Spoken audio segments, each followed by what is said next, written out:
ഞാൻ പറയുന്നത് എൻ്റെ വീട്ടിൽ സംഭവിക്കും. ഞാൻ എൻ്റെ വീട്ടിൽ ആവശ്യമില്ലാത്ത വാക്കുകൾ ഉപയോഗിക്കുകയില്ല. എൻ്റെ വാക്കുകൾ ദൈവത്തിന് പ്രസാദകരമായിരിക്കും എന്ന് ഞാൻ വിശ്വസിക്കുന്നു. പലപ്പോഴും നമ്മുടെ ആഗ്രഹമാണ് അങ്ങനെയൊക്കെ ആകണം എന്ന്.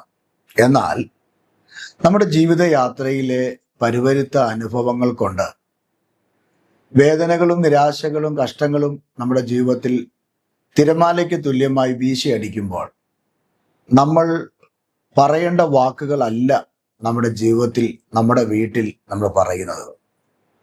പലപ്പോഴും വേദന നിറഞ്ഞ, കഷ്ടത നിറഞ്ഞ വാക്കുകൾ.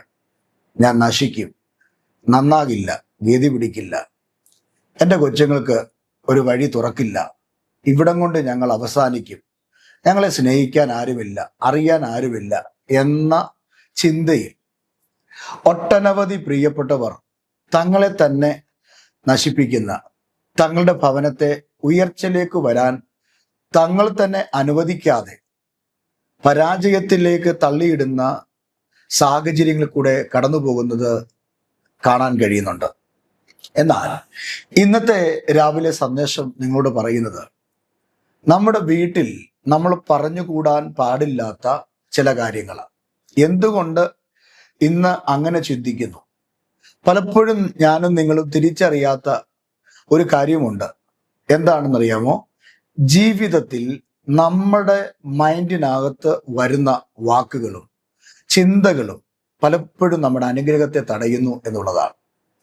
അതിൽ ഒന്നാമത്തെ വിഷയമാണ് നമ്മുടെ വീട്ടിൽ നമ്മൾ പറയാൻ പാടില്ലാത്ത ഒന്നാമത്തെ വിഷയം. എപ്പോഴും ഞെരുക്കത്തിന്റെ കഥ മാത്രം വീട്ടിൽ പറയരുത്. ഈ ഭൂമി ജീവിക്കുമ്പോൾ എല്ലാ വ്യക്തികളുടെയും ജീവിതത്തിൽ ഞെരുക്കങ്ങളും പ്രയാസങ്ങളും വരും. സാമ്പത്തിക ഞെരുക്കം, ശാരീരിക ഞെരുക്കം, മാനസിക ഞെരുക്കങ്ങളൊക്കെ സംഭവിക്കാം. എന്നാൽ അത് വീട്ടിൽ എപ്പോഴും പറഞ്ഞുകൊണ്ടിരിക്കരുത്. എനിക്ക് വയ്യ, എനിക്ക് പറ്റില്ല, എനിക്ക് രക്ഷപ്പെടാൻ പറ്റില്ല, എൻ്റെ കയ്യിൽ ഒന്നുമില്ല, പൈസയില്ല, ഗതി പിടിക്കുന്നില്ല, എന്തൊരു ജീവിതമാ എന്നുള്ള ഞെരുക്കത്തിന്റെ കഥകൾ നമ്മുടെ വീട്ടിൽ പറയരുത്. നമ്മുടെ വീട് എപ്പോഴും ഒരു ആത്മീയ അന്തരീക്ഷം തുളുമ്പി നിൽക്കുന്ന ആ സാഹചര്യത്തിലേക്ക് കൊണ്ടുവരുവാൻ നമ്മൾ ശ്രമിക്കണം. പാടാണ്, പക്ഷെ ശ്രമിക്കണം. ഞെരുക്കത്തിന്റെ വാക്കുകൾ എപ്പോഴും നമ്മൾ പറഞ്ഞുകൊണ്ടിരുന്നാൽ പിശാച് അത് മുതലെടുക്കും. എന്നിട്ട് പിശാച് നിന്റെ കാതി പറയും, നീ ഒരിക്കലും നന്നാകത്തില്ല. പകരം ജീവിതത്തിൽ ഏത് ഞെരുക്കം വന്നാലും, സാമ്പത്തിക ഞെരുക്കം, കുഞ്ഞുങ്ങളെ പഠിപ്പിക്കാൻ പറ്റാത്ത ഞെരുക്കം, ഒരു വസ്തു വാങ്ങിക്കാൻ പറ്റാത്ത ഞെരുക്കം, വീട് വെക്കാൻ പറ്റാത്ത ഞെരുക്കം, അല്ലെങ്കിൽ ഒരു ഉടുപ്പ് വാങ്ങിക്കാൻ പറ്റാത്ത ഞെരുക്കം, നമ്മുടെ ജീവിതത്തിൽ പല ഞെരുക്കങ്ങളില്ലേ? ഈ ഞെരുക്കങ്ങൾ എപ്പോഴും പറഞ്ഞ് ഞാൻ ശരിയാവുമോ, ഇതെങ്ങനെയാകും എന്ന് പറഞ്ഞ് നിങ്ങൾ അങ്ങോട്ടും ഇങ്ങോട്ടും നടന്നാൽ ഒരു നെഗറ്റീവ് എനർജി നിങ്ങളുടെ വീടിനകത്ത് സംഭവിക്കുക. എന്നാൽ ഓപ്പോസിറ്റ്, നിങ്ങൾ നിങ്ങളുടെ അധരങ്ങൾ കൊണ്ട് നിങ്ങളുടെ വീടിനകത്ത്, ബെഡ്റൂമിനകത്ത്, കിച്ചണിനകത്ത്, നിങ്ങളുടെ ലിവിംഗ് റൂമിനകത്ത്, നിങ്ങളുടെ വാഹനത്തിൽ നിങ്ങൾ കയറുമ്പോൾ, നിങ്ങളുടെ ജോലി സ്ഥലത്ത് നിങ്ങൾ ചെല്ലുമ്പോൾ, നിങ്ങളുടെ ഓഫീസിൽ ഇരിക്കുമ്പോൾ, ആ ചെയറിലിരിക്കുമ്പോൾ, ആ ടേബിളിൽ ഇരുന്ന് ഫുഡ് കഴിക്കുമ്പോൾ, ഞാൻ അനുഗ്രഹിക്കപ്പെടും, എനിക്ക് എൻ്റെ ഞെരുക്കങ്ങൾ മാറുന്നൊരു സമയമുണ്ട്, ഇന്നല്ലേ നാളെ എൻ്റെ സ്ഥിതിക്ക് വ്യത്യാസം വരുന്നൊരു സമയമുണ്ട് എന്നൊരു 100 പ്രാവശ്യം ഒന്ന് പറഞ്ഞു നോക്കിക്കേ. വേണ്ട, ഒരു 50 പ്രാവശ്യം നിങ്ങൾ ഒരു ആഴ്ചയിൽ നിങ്ങൾ പറഞ്ഞു നോക്കിക്കേ. നിങ്ങൾ അറിയാത്ത ഒരു എനർജി, ഒരു ദൈവ സാന്നിധ്യം നിങ്ങളുടെ ശരീരത്തിലും നിങ്ങളുടെ നാവിലും അത് വ്യാപരിച്ചിട്ട് അതിൽ കൂടെ ഒരു അത്യന്ത ശക്തിയുടെ അനുഗ്രഹം നിങ്ങളുടെ വീടിനകത്ത് നിറഞ്ഞു നിൽക്കും. നിങ്ങളുടെ വീടിനകത്ത് അത് ഭയങ്കര അനുഗ്രഹമായി നിൽക്കും. അതുകൊണ്ട് എൻ്റെ പ്രിയപ്പെട്ട സഹോദരങ്ങളോട് ഞാൻ ഇന്ന് രാവിലെ പറയാം, നമ്മുടെ വീട്ടിൽ എപ്പോഴും ഞെരുക്കത്തിന്റെ കഥയാണ് പറയുന്നതെങ്കിൽ ഇന്ന് അത് നിർത്തണം. ഞാൻ ചിലരെ കണ്ടിട്ടുണ്ട്, എന്തെങ്കിലും ചെറിയൊരു പ്രയാസം വരുമ്പോൾ അതിങ്ങനെ ആവർത്തിച്ച് പറഞ്ഞുകൊണ്ടേയിരിക്കും. ദൈവമക്കളെ, ഞാനൊരു കാര്യം പറയാം, നമ്മുടെ കർത്താവ് സമ്പന്നനാണ്. നമ്മുടെ കർത്താവിന്റെ പക്കൽ കഴിയാത്തത് ഒന്നുമില്ല. ഞെരുക്കങ്ങൾ ദൈവം മാറ്റും, സ്ഥിതികൾ ദൈവം മാറ്റും, സാഹചര്യങ്ങൾക്ക് ദൈവം വ്യത്യാസം വരുത്തും. നമ്മുടെ ദൈവം വലിയവനാണ്. നമുക്കറിയാം, എലീശയുടെ അടുക്കൽ വന്ന പ്രവാചക ശിഷ്യന്റെ ഭാര്യ പറഞ്ഞത്, എൻ്റെ മക്കളെ പിടിച്ചുകൊണ്ടു പോകുന്നു. അതുകൊണ്ട് അവരുടെ കയ്യിൽ, ആ കടക്കാരുടെ കയ്യിൽ എൻ്റെ കുഞ്ഞുങ്ങൾ അകപ്പെട്ട് അടിമകളായി തീരാതിരിക്കേണ്ടതിന് എന്നെ സഹായിക്കണം. എൻ്റെ ഭർത്താവ് ജീവിച്ചിരുന്നപ്പോൾ ദൈവഭക്തനായിരുന്നു. എലീശയോട് പറയുക നിന്റെ ദാസനായിരുന്നു. ആ സഹോദരി പറയുക അവൻ എൻ്റെ ഭർത്താവായിരുന്നു. 3 കാര്യങ്ങളാണ് അവിടെ പറയുന്നത്. ഒന്ന്, എൻ്റെ ഭർത്താവ് ജീവിച്ചിരുന്നപ്പോൾ അവൻ ദൈവഭക്തനായിരുന്നു. എലീശയോട് പറയുക നിന്റെ ദാസൻ. അപ്പോൾ തന്നെ അവൾ അവിടെ ചങ്കത്ത് കൈവച്ച് പറയുക അദ്ദേഹം എൻ്റെ ഭർത്താവായിരുന്നു. പക്ഷെ എന്താ സംഭവിക്കുന്നത്? അവിടെ ജീവിച്ചിരുന്നപ്പോൾ വരുത്തി വെച്ച കടം നിമിത്തം, ഒരു ദൈവദാസന്റെ വീടിനകത്ത് വന്ന കടം, ദൈവദാസന്മാരുടെ വീട്ടിൽ കടം വരുമോ? ഒരു ചോദ്യമാണ്, ചോദ്യചിഹ്നമാണ്. എന്നാൽ അവിടെ നമ്മൾ കാണുന്നത് ഇങ്ങനെയാണ്, ഒരു ദൈവദാസന്റെ വീട്ടിലാണ് കടം വന്നത്. അത് ചെറിയ കടമല്ല. മക്കളെ പിടിച്ചുകൊണ്ട് പോകത്തക്ക നിലയിൽ കടക്കാര് വന്ന് ആക്രമിക്കത്തക്ക നിലയിലുള്ള ഭയങ്കരമായ ഒരു കടമാണ്. അപ്പൊ ദൈവമക്കളുടെ വീട്ടിലും കടം വരും കേട്ടോ. ദൈവദാസന്മാരുടെ മുമ്പിലും കടം വരും. പ്രവാചകന്മാരുടെ വീട്ടിലും പാസ്റ്റർമാരുടെ വീട്ടിലും അച്ഛന്മാരുടെ വീട്ടിലും ഉപദേശിമാരുടെ വീട്ടിലും ഒക്കെ കടം വരും. പക്ഷെ ഒരു കാര്യം മനസ്സിലാക്കണം, അതിനകത്ത് പ്രവർത്തിക്കുന്ന ഒരു ദൈവമുണ്ട്. പണ്ടൊരിക്കൽ എന്നോടൊരു സഹോദരൻ പറഞ്ഞ ഒരു കാര്യം എൻ്റെ ഓർമ്മയിൽ വരികയാണ്. ജെന്യൂനായി, അതായത് സത്യസന്ധതയോട് ഒരു കാര്യം ഒരാൾ ചെയ്യുമ്പോൾ ചിലപ്പോൾ കടമൊക്കെ എന്ത് ചെയ്യും, വന്നെന്നിരിക്കും. സത്യസന്ധമല്ലാതെ 10 പേരെ കളിപ്പിച്ച് തട്ടിച്ച് വെട്ടിച്ച് ഒരു കാര്യം ചെയ്യുവാണെങ്കിൽ മീതി വരും, ലാഭിഷായിരിക്കും. എന്നാൽ എപ്പോഴും നിങ്ങൾ ശ്രദ്ധിച്ചു നോക്കണം. അല്ലെ, നിങ്ങൾ നിങ്ങളെ തന്നെ നോക്കൂ. സത്യസന്ധമായി നിങ്ങളൊരു പ്രോഗ്രാം ചെയ്തിട്ടുണ്ടെങ്കിൽ, സത്യസന്ധമായി നിങ്ങളൊരു കാര്യം ചെയ്തിട്ടുണ്ടെങ്കിൽ അവിടെ കുറച്ച് വേലിയേറ്റം പോലെ, വേലിയിറക്കം പോലെ കുറച്ച് കാര്യങ്ങൾ, ഞെരുക്കത്തിന്റെ കാര്യങ്ങൾ കടന്നു വന്നേക്കാം. ചിലപ്പോൾ കടം വാങ്ങിക്കേണ്ട അവസ്ഥ വന്നേക്കാം. അതെന്താ സംഭവം എന്നറിയാമോ? ആരുടെയും തട്ടിച്ചും വെട്ടിച്ചും അല്ല, ഉള്ളത് കൊണ്ട് ചെയ്യുക. അപ്പോൾ ഇച്ചിരി പ്രയാസമൊക്കെ നേരിട്ടേക്കാം. എന്നാൽ ദൈവമക്കളോട് ഞാനൊരു കാര്യം പറയാം, കടമല്ല ഇവിടുത്തെ വിഷയം. ദൈവസന്നിധിയിൽ നമ്മൾ പറയുന്ന വാക്ക്, നമ്മുടെ വീട്ടിൽ പറയുന്നതാണ് നമ്മളിൽ സംഭവിക്കുന്നത്. ഇവിടെ സംഭവിച്ചത് എന്താണെന്നറിയോ? പ്രവാചകൻ ചോദിക്കുക പ്രവാചക ശിഷ്യന്റെ ഭാര്യയോട്, നിന്റെ വീട്ടിൽ എന്തുണ്ട്?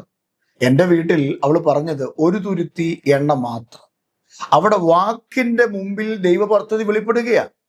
എൻ്റെ വീട്ടിൽ 1 തുരുത്തി എണ്ണേ ഉള്ളൂ എന്ന് പറഞ്ഞ് പ്രവാചകനോട് തുറന്നു പറഞ്ഞപ്പോൾ പ്രവാചകൻ പറയുകയാണ്, അത് നിന്റെ വീട്ടിൽ നീ പകരണം. എങ്ങനെ? വീട്ടിൽ പകരണം. എങ്ങനെയാണ് പകരേണ്ടത്? അടുത്തുള്ള വീടുകളിൽ പോയി പാത്രം വാങ്ങി മക്കളെ കൂടെ വിളിച്ച് വീടിനകത്ത് കൊണ്ടുവന്ന് കഥ കടച്ച് നിന്റെ മക്കളെ കൂടെ ചേർത്ത് വെച്ച് ഈ ഉള്ള എണ്ണ എന്ത് ചെയ്യണം? പകരണം. അപ്പൊ ഉള്ളത് ഇച്ചിരി ഉള്ളൂ എന്ന് പറഞ്ഞ് നിന്റെ വീട്ടിൽ വെച്ചോണ്ടിരിക്കരുത്. പകരം വീടിനകത്ത് അല്പമേ ഉള്ളൂ എങ്കിൽ അത് ദൈവത്തിന്റെ കയ്യിൽ കൊടുക്കണം. അത് വേറെ മനുഷ്യന്റെ കയ്യിലല്ല, ദൈവത്തിന്റെ കയ്യിൽ കൊടുക്കണം. പ്രവാചകനും പറഞ്ഞത് അങ്ങനെയാ. നീ ദൈവസന്നിധി ചെല്ല്, ദൈവസന്നിധിയിൽ ഇരുന്ന് പ്രാർത്ഥിക്ക്, നിന്റെ കടം മാറും.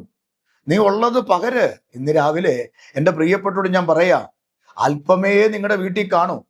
എന്നാൽ അത് ദൈവത്തിന്റെ സന്നിധിയിൽ പകർന്നിട്ട് നിന്റെ വീട്ടിലിരുന്ന് നിങ്ങളത് കുഞ്ഞുങ്ങളുടെ മുമ്പിൽ ഞെരുക്കത്തിന്റെ കഥയല്ല, പകരം ഒരു പോഷിപ്പിന്റെ, ഒരു വർധനവിന്റെ, ഒരു ഉയർച്ചയുടെ പദം നിങ്ങളുടെ വീട്ടിൽ ഉപയോഗിക്കുക.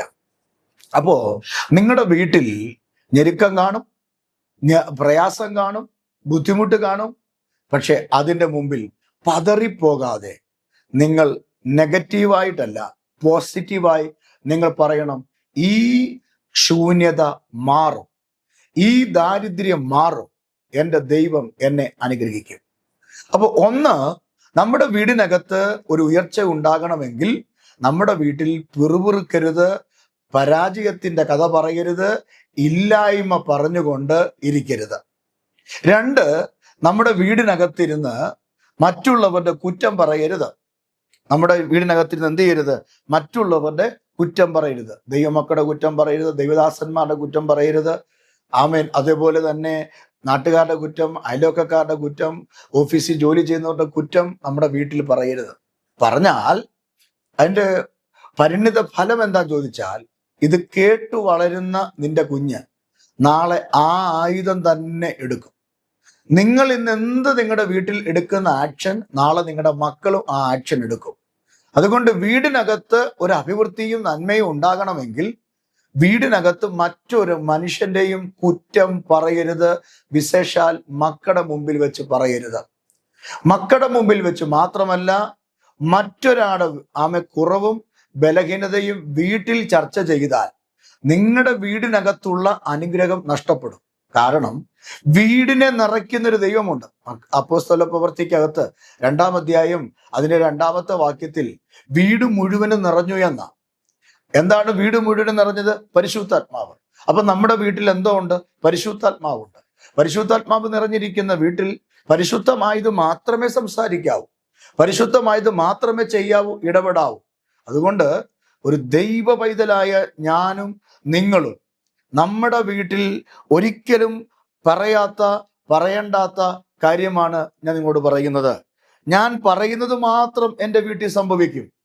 ഇന്ന് രാവിലെ നിങ്ങൾ ഉറച്ചു പറ, ഞാൻ പറയുന്നത് മാത്രമേ എൻ്റെ വീട്ടിൽ സംഭവിക്കുകയുള്ളൂ. അത് ഞാൻ നെഗറ്റീവ് പറഞ്ഞാൽ എൻ്റെ വീട്ടിൽ സംഭവിക്കും, പോസിറ്റീവ് പറഞ്ഞാൽ അത് എൻ്റെ വീട്ടിൽ സംഭവിക്കും. അതുകൊണ്ട് നെഗറ്റീവ് ആകണമെന്ന് എൻ്റെ മക്കൾ, എൻ്റെ ഭർത്താവ്, എൻ്റെ ഭാര്യ നെഗറ്റീവായി പോകണമെന്ന് ഞാൻ ആഗ്രഹിക്കുന്നില്ല. എൻ്റെ കുഞ്ഞുങ്ങൾ നശിക്കാൻ ഞാൻ ആഗ്രഹിക്കുന്നില്ല. അതുകൊണ്ട് ഞാൻ എൻ്റെ കുഞ്ഞുങ്ങളെ നോക്കി പോസിറ്റീവ് പറയും. അവർ നന്നായി പഠിക്കും, ചിലപ്പോൾ പഠിക്കാൻ പുറകോട്ടായിരിക്കും, എന്നാലും പറയണം. ഞാൻ പറയുന്നതേ സംഭവിക്കും. കാരണം എൻ്റെ നാവിനൊരു അധികാരമുണ്ട്. മരണവും ജീവനും നാവിന്റെ അധികാരത്തിലാണ് വരുന്നത്. ചന്ദ്ര അവിടെ നിൽക്ക്, സൂര്യ അവിടെ നിൽക്കുന്ന ഭക്തൻ പറഞ്ഞത് നാവുകൊണ്ടാ. അതുകൊണ്ട് സംഭവിച്ചു. ആഗാവിന്റെ കൊട്ടാരത്തിൽ ചെന്ന് ഞാൻ പറഞ്ഞല്ലാതെ ഈ ആണ്ടിൽ മഞ്ഞും മഴയും പെയ്യില്ല എന്ന് പറഞ്ഞു. 3 വർഷവും 6 മാസവും മഴ പെയ്തില്ല. അത് ഏലിയാവിന്റെ ദൈവം, യോശുവയുടെ ദൈവം, നമ്മുടെയും ദൈവമാണ്. ചിലതിനെ പിടിച്ചു നിർത്താൻ നമ്മുടെ വാക്കുകൾക്ക് ശക്തിയുണ്ട്. കേറി വരുന്ന പ്രതിസന്ധികളെ, ഞെരുക്കങ്ങളെ, പൈശാചിക മണ്ഡലങ്ങളെ, ദേശാധിപതി ബന്ധനങ്ങളെ പിടിച്ചു നിർത്തുവാൻ നമ്മുടെ വാക്കുകൾക്ക് ശക്തിയുണ്ട്. അതുകൊണ്ട് ഇന്ന് രാവിലെ ഒരു തീരുമാനമെടുക്കും പ്രിയരെ, ഞാൻ പറയുന്നത് എൻ്റെ വീട്ടിൽ സംഭവിക്കൂ. ഇന്ന് രാവിലെ ഗ്രേസ് ടിവിയുടെ പ്രേക്ഷകരോട് പറഞ്ഞ് ഇങ്ങനെ പ്രാർത്ഥിക്കാം: നിങ്ങൾ പറയുന്നത് നിങ്ങളുടെ വീട്ടിൽ സംഭവിക്കുമെങ്കിൽ നിങ്ങളുടെ വീട്ടിൽ നടക്കേണ്ട നല്ല കാര്യങ്ങൾ മാത്രം നിങ്ങൾ പറയുക, നിങ്ങളുടെ മക്കളോട് പറയുക, നിങ്ങളുടെ മക്കളെ നോക്കി പറയുക, നിങ്ങളുടെ കുടുംബത്തെ നോക്കി പറയുക. നല്ല കാര്യം മാത്രം നിങ്ങളുടെ ഭാവിയെ നോക്കി പറയുക. അല്ലാതെ പിശാച് ജയമെടുക്കുന്ന ഒരു വാക്കും നിങ്ങളുടെ ആദരത്തിൽ ഡെലിവറി ആകരുത്. അങ്ങനെ ആയാൽ ആ വാക്കുകൾ നിന്റെ വീട്ടിൽ കാട്ടുതീ പടരുന്ന പോലെ പടർന്നു കയറി സകല നന്മയും കരിച്ചു കളയും, സകല നന്മയും ഇല്ലായ്മ ചെയ്യും. അതുകൊണ്ട് ഇന്ന് രാവിലെ തീരുമാനത്തിൽ ഞാൻ ആത്മമണ്ഡലത്തിൽ പറയാം, ഞാൻ പറയുന്നത് മാത്രം എൻ്റെ വീട്ടിൽ സംഭവിക്കട്ടെ. ഞങ്ങൾ കൂടി പ്രാർത്ഥിക്കട്ടെ. പരിശുദ്ധ കർത്താവേ, ഞങ്ങൾ പറയുന്നത് ഞങ്ങളുടെ വീട്ടിൽ സംഭവിക്കും. അത് ഞങ്ങൾ വിശ്വസിക്കുന്നു. കർത്താവ് ഞങ്ങൾക്ക് അധികാരം തന്നിട്ടുണ്ട്, ഞങ്ങൾക്ക് നാവിന് അധികാരം തന്നിട്ടുണ്ട്. ഞങ്ങളുടെ ആത്മീക ഭൗതിക മേഖലകളിൽ ഞങ്ങൾക്ക് അധികാരം സ്വർഗം തന്നിട്ടുണ്ട്. അതുകൊണ്ട് ആ അധികാരം ഉപയോഗിച്ച് കർത്താവെ, ഞാൻ ഇന്ന് രാവിലെ ഈ മക്കൾക്ക് വേണ്ടി പ്രാർത്ഥിക്കുന്നു. ഇവർ പറയുന്നത്, ഇവരുടെ മക്കളെ നോക്കി പറയുന്നത്, കുടുംബത്തെ നോക്കി പറയുന്നത് അവരുടെ വീട്ടിൽ സംഭവിക്കട്ടെ, അവരുടെ മക്കളിൽ സംഭവിക്കട്ടെ. കർത്താവെ, യേശുവിന്റെ നാമത്തിൽ ഇവർ അനുഗ്രഹിക്കപ്പെടട്ടെ. കർത്താവ് അങ്ങനെ പ്രാർത്ഥന കേട്ടതിനായി സ്തോത്രം. യേശുവിൻ നാമത്തിൽ തന്നെ ആമേൻ. ഈ സന്ദേശം, ഈ ചിന്ത നിങ്ങൾക്ക് അനുഗ്രഹമാകുന്നെങ്കിൽ മറ്റുള്ളവർക്ക് അയച്ചു കൊടുക്കുക. അവർക്കും ഒരു വിടുതലാകട്ടെ. നിങ്ങളുടെ പ്രാർത്ഥനാ വിഷയം ഈ വീഡിയോയുടെ താഴെ നിങ്ങൾ കമന്റ് ചെയ്യുക. ഞാൻ നിങ്ങൾക്ക് വേണ്ടി പ്രാർത്ഥിക്കാം. ദൈവം നിങ്ങളെ അനുഗ്രഹിക്കുമാറാകട്ടെ. ആമേൻ.